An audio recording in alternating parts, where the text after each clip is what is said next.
Hi. The witches are back. It's us again. This week, we're talking about meditation and psychic abilities and how they feed off of each other and one develops sort of from the other and how they enhance and help each other. And why people meditate and how people do it. Yes. So, anyway. Yeah. Okay, let's start out with meditation. We'll go from there and then see where it takes us. All right. Go ahead. All right. So meditation, first of all, people get very frustrated with meditation, I think. What's that smile for? And meditation is one of these, like, pipe dream wishes that I have to incorporate into my daily routine. I have little kids, so I often find that I get distracted by, like, needing to do other things. Yes. So it is something I want to focus on. Maybe taking time, even if it's a weekly meditation instead of daily. Yes. And I always tell people to focus on, because, I mean, I don't have kids. I really don't. I don't have kids at all. I have grandkids. I don't have kids. But it is very hard, even without that, to just do it and actually make it work, to shut your mind down. Yeah. So I can't even imagine trying to do it with kids in there as well. What I find works well for me is to just, and now again, it's just my husband and me and the dog in the house. And I just shut myself up. If my husband's home, I just shut myself in the room, set my space, and go from there. And it's really easy, but it's really hard to tell kids that. So I always tell people, especially if you have kids, try to just maybe find a little escape time and even just focus on 15 minutes. 15 minutes at a time, even 10 minutes to 15 minutes at a time of practice. It really is something that does take practice. And I think that's hard to get through people's head, that it's not something that comes naturally. No, we're not, maybe at some point in time it did come naturally for people, but now it doesn't. We have too many things. Our minds are just too used to having things going in them. TV and just constant distractions, things like that, where our minds aren't quiet anymore. So it's hard to do that. I'm going to be really real here for a moment. And I don't think this is exclusive to my generation. I think that it is something that my generation experienced a lot, which was like, if you were sitting still, you were lazy. And it was always like, well, come on, go clean your room. Or like, well, no, don't you have schoolwork you should be doing? Or, like, I've talked to a lot of my friends in my generation that are like, on Saturdays, it'd be like, house cleaning day, Yes. Well, and I did, I got that too. It seemed like there was a lot of, like, needing downtime equated to laziness and non-productivity, which is not true. And I think it's like created this like toxic environment that we're in, of just this need to like go, and if you're not going and going and going, then you're being lazy. And like, we have taken out seasons of rest from our culture. And I think that there is undoing generational patterns of behavior, of like creating this environment. Well, if you're taking care of yourself, you're being lazy. And that's not the case, but we are so ingrained in that. So like, now it's like, it's a learned behavior. Not only do I need to teach myself the art of meditation, it's also quieting the voice that's like, you can take time for yourself and you don't need to feel guilty about it. So I think that's something that I battle with, and like, that's something in the last, I would say, 5 to 10 years that I really tried to like take a pause on and realize that you can. Self-care is important. Yes, and there's a whole movement for self-care now, which is great. It is great. Because, and this is actually a huge part of self-care, because you're going to learn things from it. You're going to, like, your spiritual being is actually going to expand by doing it. And that is huge in anybody's just normal... I think this is how we've lost touch, though. Yes. It's because we've gone in these other directions, and now all of a sudden... there's like this wave of people who are like, whoa, I want to be more in touch with that side. Well, now in doing that, you have to acknowledge that you want to do it, and then you have to start actively undoing the things that you've been taught or told or made yourself feel. But then now you have to practice. So like it's... And your mind, when your mind plays into it a lot, because the things that we do like that, it starts out as a taught thing, okay, stay busy. But then your mind, it becomes like the norm for you. Your mind, it becomes, it's almost like when you have anxiety. You have a first anxiety attack, could be your first one, but it triggers something in your mind, and then it becomes ingrained in your mind, and it just becomes a natural behavior for your mind to do. So it's actually retraining your mind. And do you find that you get like frustrated when you try and it's... Yeah, because then I'm like, oh my gosh, well, I should be folding laundry. Or it's like, and then you start getting into that mentality of, well now this isn't working right away, so let me go do something that I know is going to work and be productive. So it's, and then all of a sudden you got to be like, no. It's almost like it makes you anxious to just sit there thinking of all the things you have to do. There's definitely this period of time where it's gray. you know, you have this inner voice that's like trying to talk over, and you have to learn how to block that out. So I'm still not learning how to block that out. And that's okay. And it does take time. I mean, it took me years to learn how to meditate and cut off, you know, the thoughts and the chatter in my head.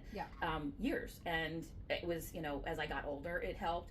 And as I got more in touch with myself, my spirituality, it helped. And again, making sure that, yes, this is okay. It is okay to take. And that's what I did, is I started with just very small periods of time, 10 minutes, 15 minutes.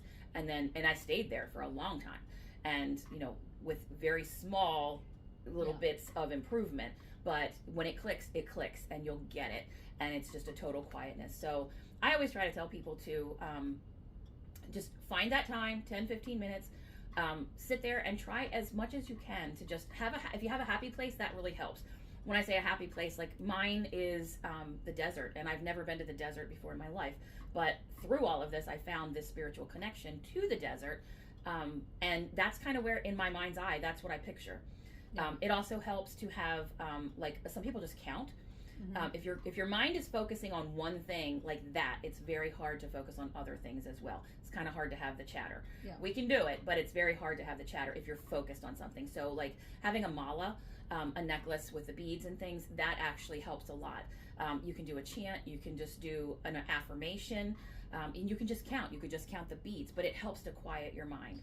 I think before we get too far into it, it would be important, like, everybody hears the word meditation, but, like, maybe we should define what it is. So, you know, before we get too far into today, in getting myself prepared and taking notes and stuff for today's talk, I did find a website called mindful.org, so I want to give them credit, because I'm going to take this quote, and it says, when we pay attention, meditation is when we pay attention to our breath, we're learning to remain and stay in the present moment, to anchor ourselves in the here and now on purpose. So it's like a purposeful, mindful intention of like, I'm going to be in this moment, and you're going to focus on your breathing. Yes. So, and that's another good way, instead of counting or doing the mala. Yes, focusing on your breath.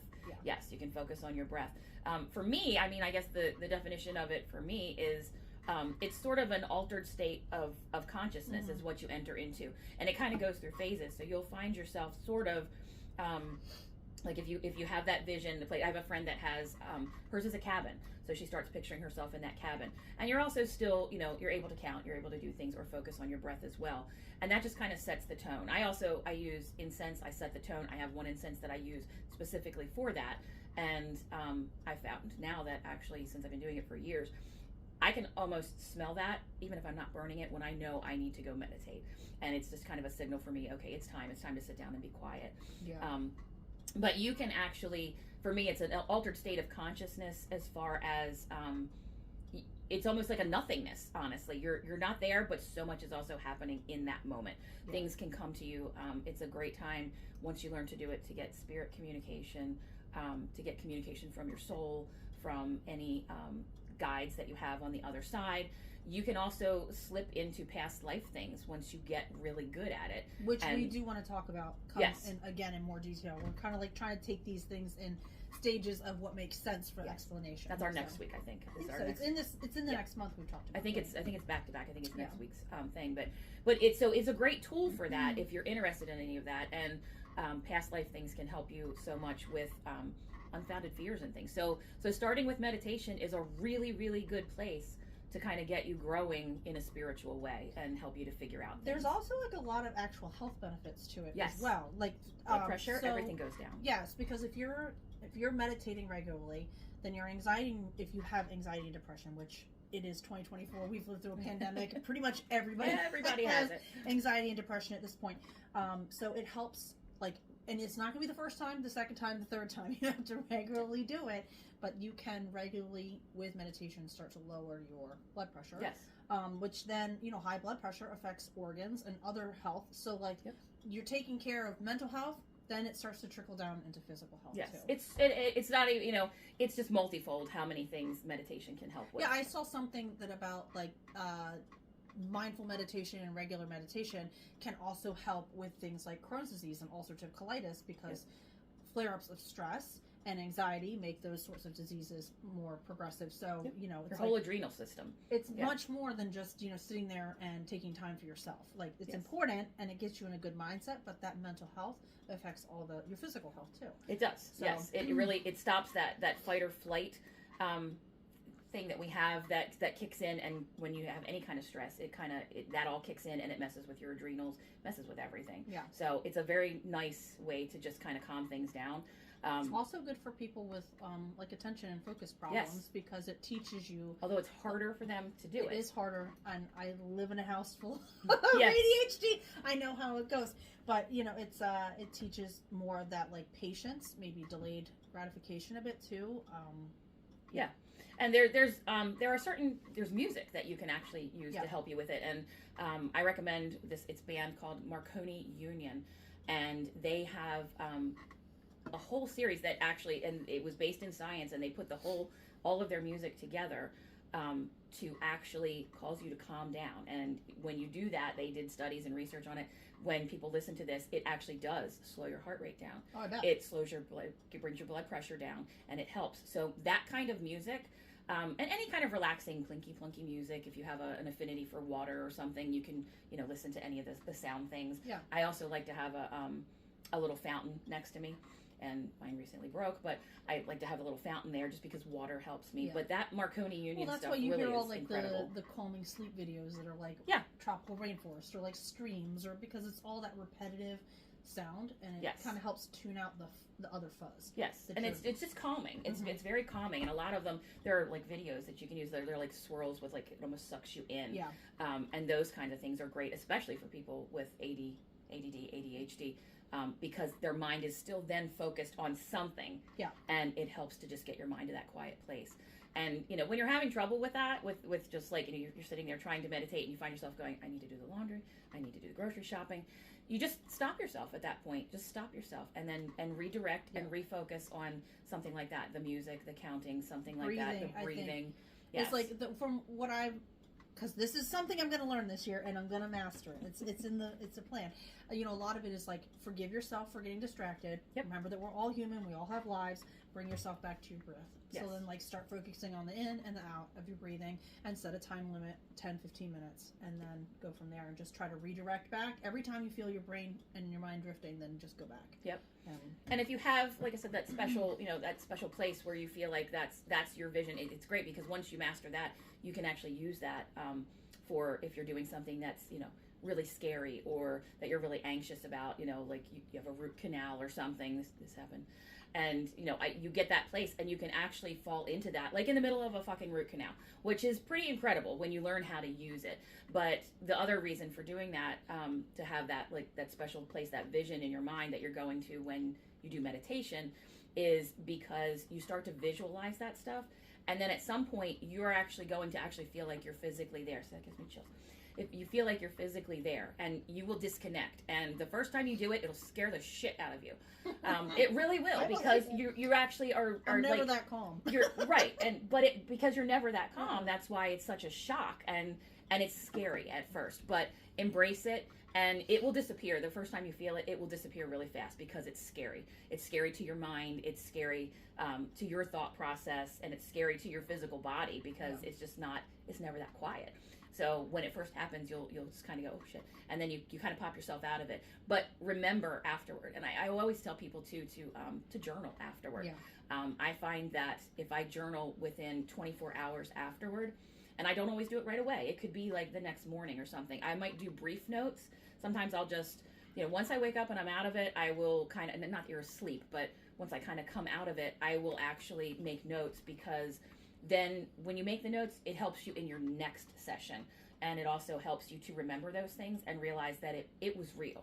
What you saw, felt, heard was real, and you'll be able to retain those memories of that and utilize what information is given to you. So that's an important thing too, is just journaling about it. It can be very cryptic notes. You don't have to show them to anybody. As long as you know what you're talking about, you'll be able to kind of take it back with you.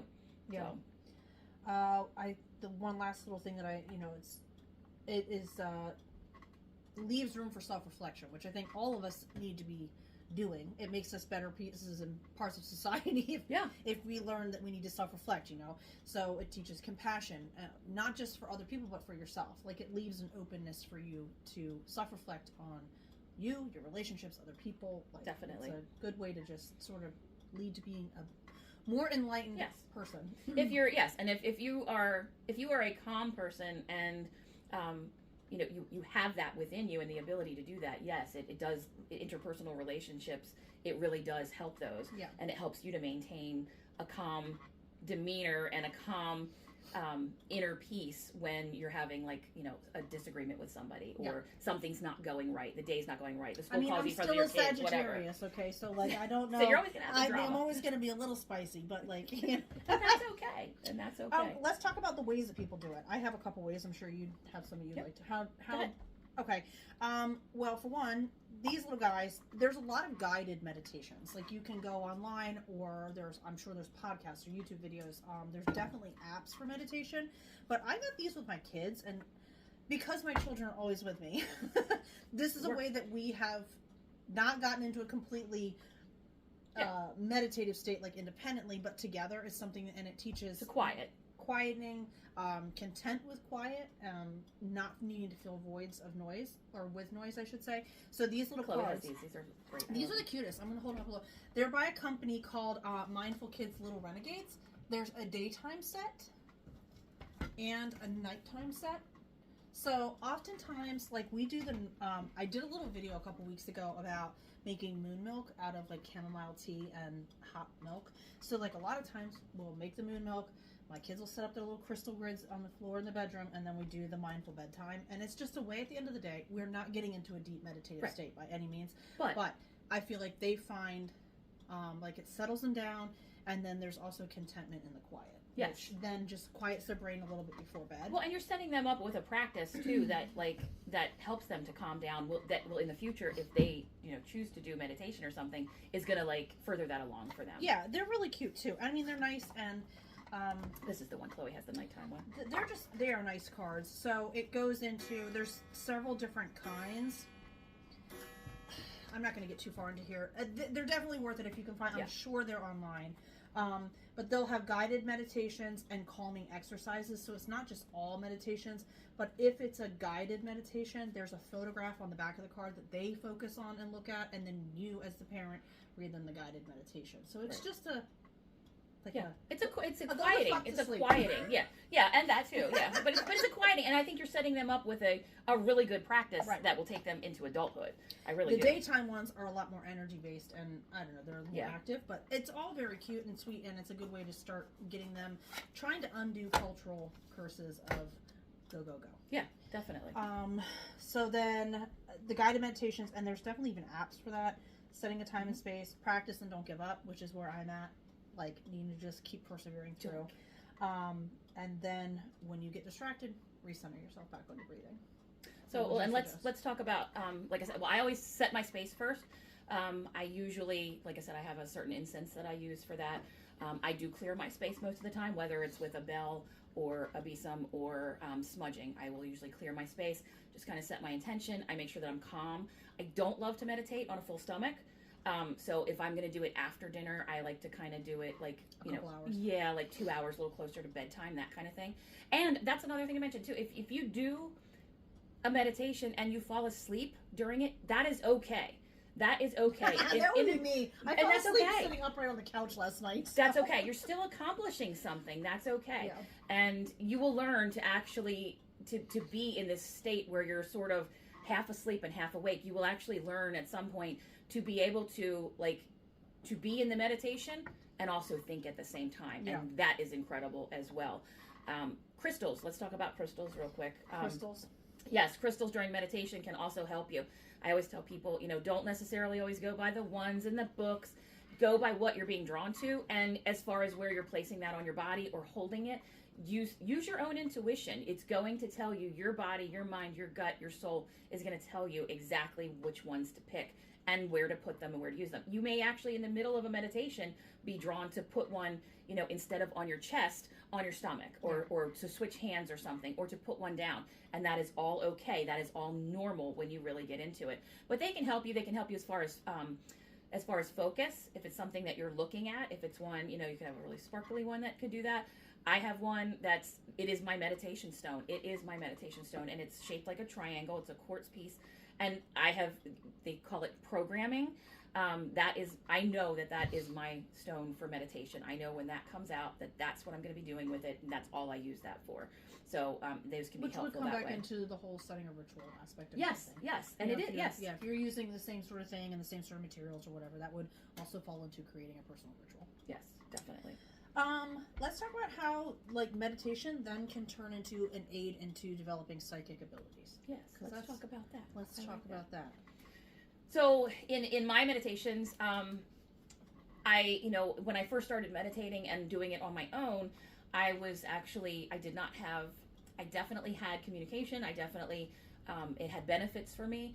When I incorporated some distance Reiki into it, I had like the shock of a lifetime. Mm-hmm. And if you're going to do distance Reiki, make sure that it's somebody that you really do connect with really well. Also, those are Donna's parents. I feel like that's more Oh, you can hear them back. I don't even hear them anymore. I know. I don't even hear them. Sorry. Last week or the other week we heard the donkey. So yeah we've got a lot of animals here. So, but. Choosing someone that you trust for distance yes, Reiki. for distance Reiki. So make sure that it's somebody that you trust. You can also do it in a regular Reiki session. Be very wary about all these people on social media reaching out to you in your DMs that are like spiritual advisors. Don't give them your money. Go with someone you trust. Yes, find the person yourself. There's a lot of scamming online, and just be careful and be smart. And you can find somebody with a legit website that really does this, but they're not going to reach out to you. They're not going to find you unless it's somebody that you know. You have a friend that does Reiki. I have a friend that does Reiki. And you'll be talking about it that way. But if it's somebody that's DMing you, no dice. Don't give them your money. Yeah, no, don't do that. Okay, moving forward. But it can. Use someone you trust. When you incorporate energy work along with that, weird things can happen and incredible things can happen, and you can not only find out more about yourself. Like I said, you can find out. You'll get much more open to spirit. Contacting you, and you'll get much more comfortable with it. It's a great thing to combine because it will help you to be comfortable with those things and not be scared. And you'll know when it's real. You'll know when it happens. You can go into, like we talked about, past life regression. You don't even have to be setting out to do that. It can just happen because that's what your guides, that's what spirit knows that you need at that point, and it can just happen spontaneously like it did with me. And you'll be sitting there going, what the fuck? Where did all this fucking shit come from? How am I this detailed? Why am I, looking at these things at this place I've never been to before? And having a strong connection that's strong enough to bring about emotion and tears and things. But when you're in that state, that stuff, you're allowing it to happen. Yeah. And that's a good thing. So any kind of psychic abilities, meditation is going to help you so much in that because it makes it easier. Well, you're calming down all the other things that would be getting in the way of receiving intuition. You're like knocking down a barrier that is hard for spirit to get through. And people who work with their chakra points, I think you've already touched on the crystals and the meditation, but working on your chakra points, if you've got blockages in your chakras, there's 7 main points that run down your body. There's a ton of resources out there for that. But that would be a way to develop some psychic abilities too, is unblocking chakras that are... Yeah. And it just, like I said, it makes it very easy for them to get through. They have a hard enough time getting through. So when your mind is quiet, it makes it easier for them. I want to start a dream journal with my kids this year because I feel like journaling and dreams and stuff, my daughter's like, I don't have any nice dreams. And I'm like, that's not possibly true. You're just remembering the bad stuff. So so journaling can help develop psychic abilities, but then, especially dreams, because dreams are quite powerful. A lot of times it's I feel that it's like your inner intuition maybe coming out. We were just discussing this differently on the way to filming today. Anyway, so writing down your dreams or journaling in general can do it as well. And I read somewhere too, just nourishing your body, which is like a big, making sure that you're feeding your body food that is fuel too. Can just open up all of your health all over your body. Eating healthy. Yes, anything. But not believe it or not, I don't Paula Deen that shit up and use some butter, but no, but it is true. I mean, you're talking about we've been talking for weeks now about our connection to the earth and our connection to plants and things like that, as far as what we do in our practices, and you can get communication from them. Oh yeah. So those But things also can just, come like- through just nourishing your body with that stuff. And it's even deeper than nurse. Like if you're connecting with your food source, then you're connecting with the earth, which is then Yes. connecting you into your intuition. So it's all just this like cycle of intentional connected Yes. to just your And so- peace and all of it. So, you know, like when you're in your garden sometimes, you know, say if you're in your garden during Oh, the I day, the zone kids out. aren't there. Exactly. That's a form of Yeah, meditation. I'm like in my Yes. I'm in my And we have zone. all been in the position where we're driving, God help us, And like where you're we're driving like down the 5 road, miles down yes, the road, you and can't you remember go, the last 5 miles. yeah, You're like, how oh, the hell did I shit. get here? I don't even Oh, remember yeah. that drive. That is a form of meditation. Yeah. We all have the ability to do it. I never we want to hear call it anybody say you zoning can't. out. Yeah, but it's So not. like it's not, but like we've been taught You're that reaching that's that part point. of that laziness that you've zoned Yes. out. Like it's all this cultural taught of Yes. how that's a negative thing. And so recognize though that you can get to that state without even intentionally doing it. So if Yeah. you can get to it doing it that way, you can certainly get to it the other way. Oh yeah. And I I do agree want to with that. talk a minute though, just about when you do get into a deep meditation, about coming out of a meditation. You can actually, if you do start getting to the point where you're having connections with spirit guides and things, they can either remove you from it really fast if they feel that you're not ready for something, if they feel that it's too much information that you're about to get, they can remove you from it, and you'll feel like you're sucked out. You feel like you're just sucked out of it. It's uncomfortable. It's very uncomfortable, and to pull yourself out of it quickly is very uncomfortable. I always recommend that when you're ready to come out, like I said, if you get pulled out of it, just sit there and kind of practice this same thing, which is either when you're ready or if that happens, start like with your feet and just start very quietly wiggling your toes. Yeah, do the left leg, do the right leg, wiggle the toes, Try to wiggle be your jarring feet. about it. Yes, wiggle your feet at the ankles, because it's almost like I'm not going to say that it's completely out of body, but at times it can be, and it's just uncomfortable to get pulled back. Yeah. So you know you want to start and then just move up your body, Well, it's tensing your almost like when muscles, you're tense your calves, sleeping tense your thighs. And You know. someone wakes you up suddenly out of sleep, it's jarring, it's alarming. It's a lot Right. like that, yes, Yeah. but like probably tenfold. It's like that. Disorienting, I'm Yeah, sure. it's almost like when you almost feel like you're falling when you're asleep, and you okay. wake up like that. It's more like that. Nothing good. Without the but it's and it doesn't happen. You learn to control it, Yeah. but it's all part of meditation and learning the things that actually happen when you're in meditation. Yeah. And if anything ever happens, you know, when you're in meditation that you're worried about, you know, try to make some connections that you have somebody that you can talk to and say, hey, what, you know. But if you're working with a Reiki master or something, that's a great person to talk to. If not, and you're doing it on your own, you know, reach out to me, reach out to somebody that you know that does meditation, that's pretty familiar with it, and they can talk you through things and kind of help you to figure out what's going on. Reiki is fascinating. It is. Energy work is incredible. I have a couple friends that are like in Reiki masters, and I think it's just fascinating to talk It to is. them.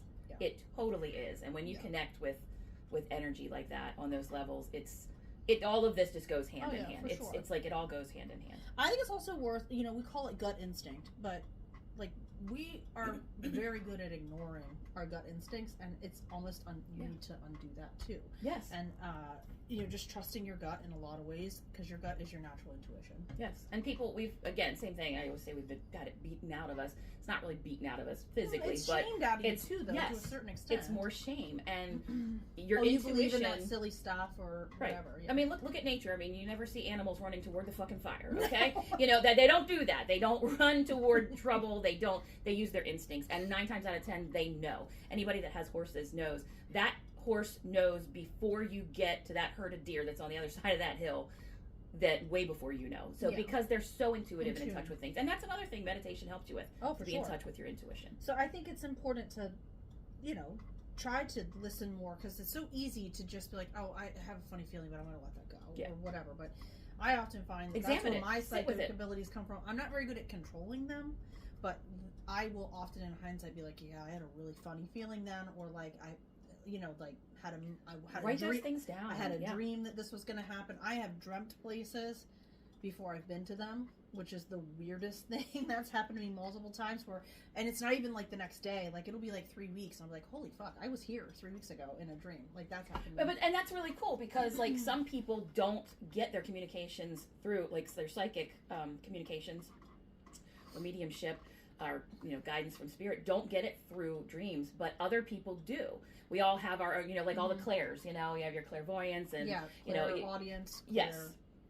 So you can feel things through seeing, you can feel things through seeing, through taste, through smell, through touch, and well, that's through why vision. there's all the different types of mediums. There's physical mediums. There's also and you can have multiples. You can have them all. It just depends. Yeah. Most people have like a couple, but everybody does not get things through dreams. Some dreams are just dreams, but sometimes you just get it through a feeling as well, like a conscious. Well, I guess it's semi-conscious at that point. You're like doing something else, and you get a semi-conscious feeling. Yeah, definitely. And pay attention to those things. Write them down when they happen, so that you can actually study them. Look at them. Just keep a journal of all of that stuff. Meditation, any of those things, intuition, psychic abilities. And that everybody kind of thing. has where everybody's been given these journals and stuff for every single gift all the time. Those little journals that are like the 4x6 or the 5x7s, they're great for stuff. Because you're not going to carry around a big notebook all the time. Right. But you can tuck a little journal in a purse. Yeah, you can tuck the little tiny things in there, keep one with you. And we all have a note you can app always in our phone. transfer it over somewhere else another time. Yeah. But in the moment you can... Yeah, and a lot of times I will do that. I'll just write down keywords so that I remember, and if I do the keywords, I'll remember. And then I can transfer it over to a journal, which I'm busily putting Yeah, but into how many times do you wake up in the morning and you've had a very vivid dream? You're like, I'll never forget that. And then an hour later, you're like, shit, what was that about? Yes. So it goes away. Yes. But I do find that, like I said, especially in meditation, if I write it down within 24 hours, even the key points, all of it will come flooding back if I decide, if I just write down the key points. It makes it part of that's got to be brain chemistry, though, working in there. Exactly. And then I can actually, I have journals of, readings that I've done and things that have come to me, and I can actually now, once and I might take a couple of days to actually take it and put it all into actual sentences rather than keywords. But if I write those key things down, I can remember it, and then it helps me when I go back to look at those things, because your brain will still forget, but as soon as you look at those notes, it all comes flooding back, and you realize how special it is. And you may look at things at the time and go, I don't know what the fuck that has to do with anything. But 2 months from now, you might go, oh, okay, I get what it was trying to say, and I get it, and you can connect it together, and it can still help you. And I think there'll be people that are like, well, I don't have time to do that. And I'm going to tell you, it's all about, I'm a reader. I read over 100 books a year. And people will tell me, well, I wish I had time for that. I'm like, well, how many Netflix series did you binge this year? So, you've spent your time differently. We all have the same 24 hours. It's how you spend them. Yes, we're all working. We all have families. We all have kids. We all have hobbies. We all have sports. We're all doing all these things that we're all doing. But it's just how you're spending this extra time. So, even if you are Netflix and chilling or whatever, right, write it down while you're sitting there. I often read while my husband's watching TV or whatever. So, I saying you don't have time for something, I don't think is a good enough. It's a priority thing. It's a priority thing. Yeah, and you should always be a priority. Yes. And the best investment is always in yourself, and your peace of mind, because your you can't sanity. Be the best person for the people you share your life with. Exactly. That's how I always feel. If you're not intentionally trying, then yeah, it's a good thing. Yeah. So I don't know. I always feel people always tell me about the reading specifically. Well, I wish I had time for that. You do have time for it. You've just spent it differently. Yeah. So that's you spend it on TV. Right. If that's your priority, that's fine. But if you want to prioritize yourself and your mental health and all, then you do have to make. You may need to give up something else. Yes, you do want to. Yes. Anyway. And again, that's the best investment. That's probably the best place to end today, really. Yeah. Unless do you have any? No, I'm pretty good today. I think that's a great wrap up. Yes, that's a very, very, very good place to wrap it up. Your best investment is always in yourself and your well-being. And it's not selfish. No. And 10, 15, 20 minutes, even an hour is not. No. It is not a bad thing. No. And you have to get your mind to realize when you're the best for you, you're the best for everybody else that you share your cycle or your circle with. So yeah, exactly. All right, guys. Well, thanks for listening today. Yes. Girls, guys. Yes. Any questions, reach out to us. And we can't wait till next week to do our past life regression. And get real weird. Gonna be really cool. Yeah, we'll get really weird with that. Yeah, real weird. Yeah. All right. Thanks. Bye.